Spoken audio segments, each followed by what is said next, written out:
Every single person in the world who's successful shows up to work saying, I wonder when they'll find out I don't really know what I'm doing. And you know why? Because anyone who's successful is pushing themselves out of their comfort zone. I put myself constantly in situations that I'm not comfortable because there's no way to grow. Yeah. Like, do you do the same thing? Same thing. And here's the thing about it. They got this thing in their mind, the people that are average. I got to prepare. I got to be totally ready. I'm not going to. And these crazy people who actually rule the world, who make all the change, that make all the money, they put themselves in environments constantly they know they're not ready for. And they're like, I'm going to get in the door, then I'll figure it out. Then I'll get in the door and I'll figure it out. And so they tell you, it's okay to stop. It's okay to settle.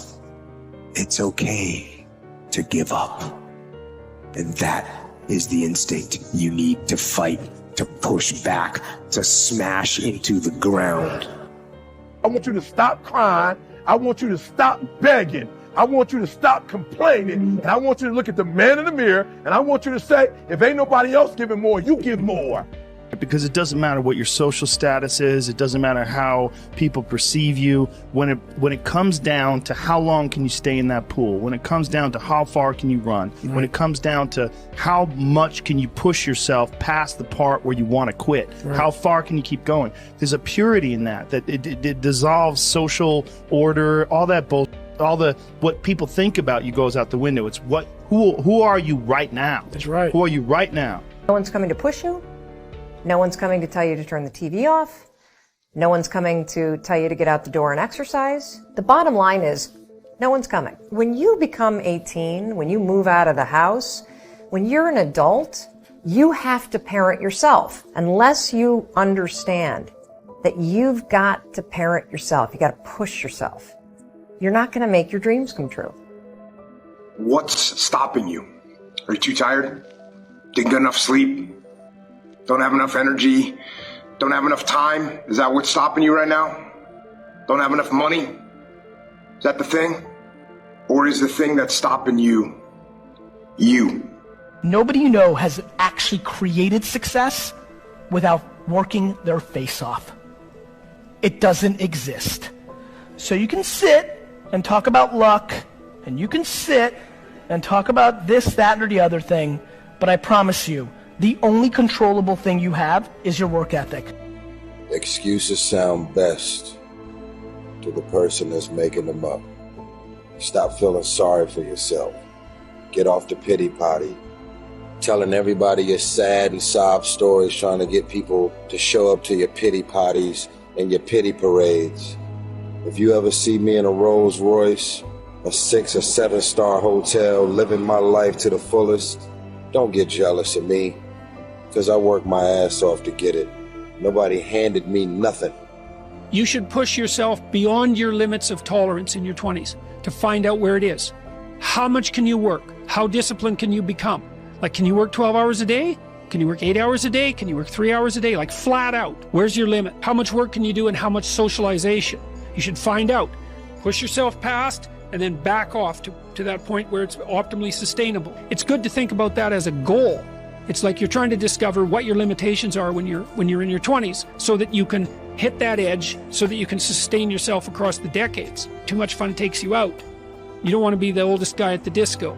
You know, it's not fun being the 40-year-old at the singles bar, precisely. You want to make sure that what you're doing is age appropriate, and you want to push yourself in every direction that you can, but you should be doing that with an aim in mind. It's like you're trying to make yourself into a better and more competent person. And so some discipline along with the fun is a good idea. I told you, I wake up at 3 o'clock in the morning. I just woke up recently and it was 2:45. And the average person in me said, E.T., just pull the covers back over you. It's okay. You got 15 minutes.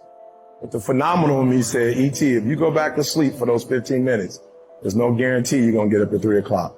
If you go back to sleep right now, you might wake up and it's 4 o'clock. You might wake up and it's 5 o'clock. You might wake up and it's 6 o'clock. All you have is right now. Are those 15 minutes that sweet that you're going to push back your dream, that you're going to push back your goal? Everything you've ever wanted, son, you're right there. You're so close. You're closer than you've ever been before. Those 15 minutes are not worth the rest of your life. Those 15 minutes are not worth you slipping down the chart. That is not worth it, because you wake up at 3:30, some other kid's getting up at 3 and he's got 30 minutes on you today. So I need you not only to want to be a beast, I need you to get in beast mode. Run, strain, sprint, go as fast as you can. I want you to strain. I want you to learn how to strain. It's not comfortable, but it's a choice you get to make. 95% of our decisions are made by how you feel in the moment. And that is the problem. Do you feel like making that cold call? No, you don't. Do you feel like doing that third set of reps? No, you don't. And if you accept the fact that you may never feel ready, and you may never feel motivated, and you may never feel courageous, and that's okay, but you can still push yourself forward. As you start to see yourself becoming the person that takes action, guess what happens? You build the skill of confidence and courage. So I set my alarm. I make sure I'm up by sunrise. I get out of bed. I put on my gear and I head downstairs. But when I get there, Kobe's already there, with ice packs on his knees, drenched in sweat. Now, it took me a minute to figure it out, but this guy wasn't only awake before me. He had already worked out. He had just played in the finals days earlier. Meanwhile, I'd been off for months and I was still exhausted. What he had done that morning was incomprehensible to me. That dedication he had only days after falling short of an NBA championship. That taught me something I've never forgotten. Legends aren't defined by their successes. They're defined by how they bounce back from their failure. Force yourself to do it. Say you're the general. The brain is the general, the troops are the body. The troops don't want to listen, but you go, you listen. And you get up and you do it. Just do it. Make yourself do it. And if you do that, if you write down and do that, you can change who the you are. You're right there. Keep going. Just put your head down, keep working, and keep going. No matter what happens, just keep going. What I always say is put a championship routine in place.